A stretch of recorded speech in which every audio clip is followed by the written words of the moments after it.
अस्सलाम वालेकुम एवरीवन।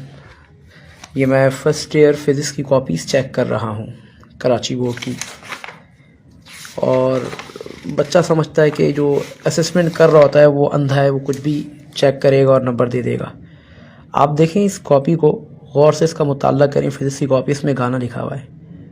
पहले लिखता है बड़ा ख़तरनाक पेपर दिया है भाई लोग, कसम से दिल दुखता है मेरी जान, मैंने तुझे देखा हंसते हुए गालों में, बेबस ख्यालों में, नदियों में नालों में, सालों की प्यालों में, सालन पता नहीं क्या लिखा है। बहरहाल आप अंदाज़ा लगाइए, यहाँ पे भी पूरा वो गाना मौजूद है, भरा हुआ है।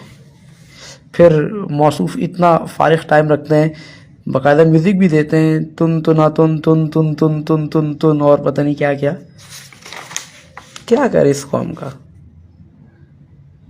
Okay, let me clear your confusion because I am sleeping between lectures, so I am not interested to clear your question.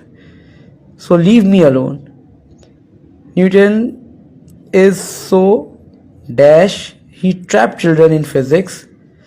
What लगा दी साले ने फिजिक्स नहीं अजाब। बेटा आप खुद अजाब हो, आपके वालिदैन को ना दुख होता होगा आप जैसी औलाद को देख के।